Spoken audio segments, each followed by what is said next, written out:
from Oklahoma to California. You got it? See? I mean, she still recognizes the native language of Oklahoma. I lived in Tulsa for a while, so we speak the same tongue. But Shari began her career as an actress, and after she received her degree in theater, she moved to London and studied under directors at the Globe Theater, reminiscent of Shakespeare, right? She ventured to New York after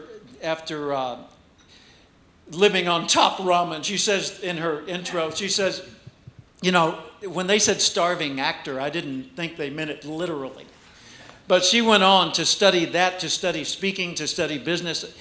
She now coaches other speakers and works with business executives in their presentations.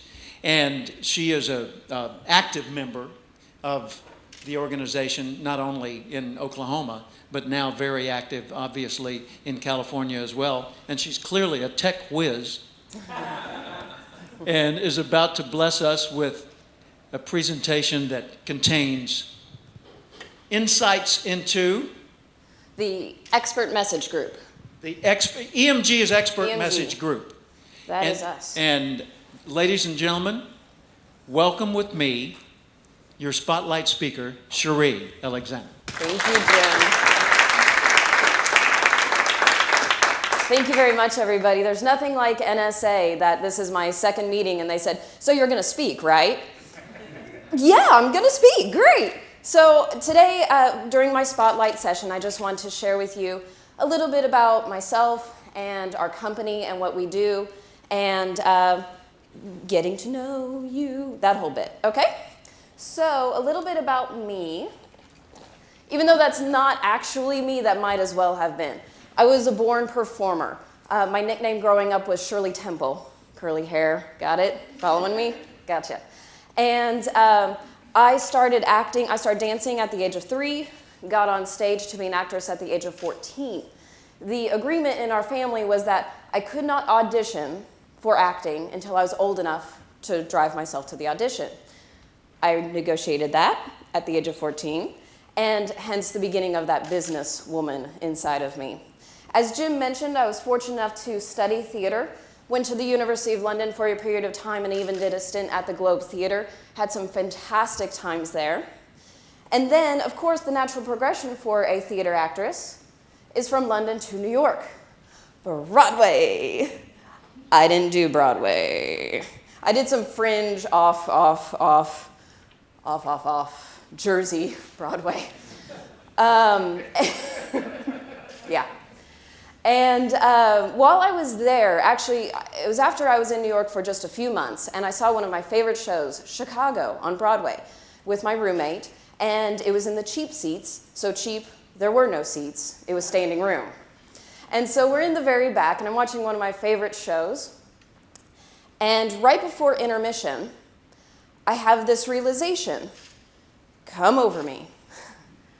And I was looking at these actors, and I was saying to myself, they're living the dream. They're doing what I've been training to do all of these years.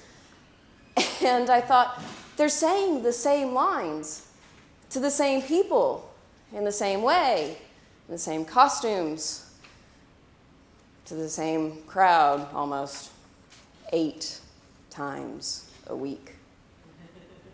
And this voice screamed in my head and said, that sounds worse than a desk job. I had a full-on panic attack. I kid you not. I sat down in the middle of the hallway because I didn't have a seat to sit on. And I just buried my hands, or my head in my hands. And my roommate was like, are you okay? Are you okay? She thought like my blood sugar dropped or something because I was pale. And I said, I'm all right. Watched the rest of the show, came back home, and bawled my eyes out. I realized that this dream that I had was no longer my dream, and I was an actor, so I had no skill set to transfer over to anything else. I wasn't very hireable. And thankfully, as many of you know in this room, my father has been involved in the National Speakers Association since as far back as I can remember. And so, because I had been around professional speakers for so long, it was actually easy to transfer over this skill set and this love and passion of performance. But what I had realized within myself was that I was able to take this world and training I had from acting and transfer it over to the world of professional speaking, public speaking for people that weren't professionals, CEOs, politicians, they're always fun, and a whole host of other different individuals. And so for a number of years, I was a professional speaker myself. I spoke on communication skills, public speaking, influential communications are some of the popular topics. Was on the platform and also coached clients. This one in the bottom left-hand corner is when I spoke to NSA Pittsburgh not too long ago. And that was, I love it. Oh, Pittsburgh, what? All right. And had a great time there. And then also that evolved into becoming a speechwriter. And so did that for a number of years, met my business partner later on, and we formed the group Expert Message Group. She came from the world of design and publishing.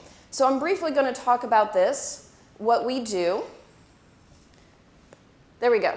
So the red guy in the middle is you, a professional speaker. And you have all been through this scenario that if you have a message, there's many mediums in which you need to get that message out. So you want to publish a book. So you make a connection with the publisher. You find an editor. Oh, yeah, you need a typesetter to make sure the book looks pretty on the inside. You need a cover designer, which is a specific kind of design process. And then going back. There we go. And connection with the printer. And then, of course, you want to make sure your message is the best it possibly could be. So you get a speech writer, maybe a speech coach. Then you have a graphic designer for your logo and your business entity and everything. You also need a web designer, by the way. None of these guys are talking to one another. You have social media guy. You have your SEO guy, search engine optimization. And then you need a copywriter to make sure everything sounds amazing in print. And so we've all been through this process. It is absolutely terrible because none of these people are talking to one another.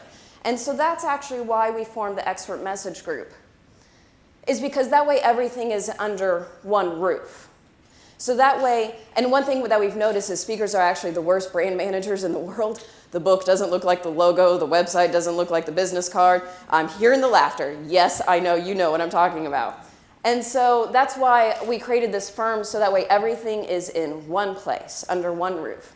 And thankfully, with all of my experience, I've been able to transfer that acting into the world of speaking. I've been around professional speakers my entire life. Now I get to work with professional speakers. And now I'm speaking to a room full of professional speakers. But thank you so much, and thank you for the time.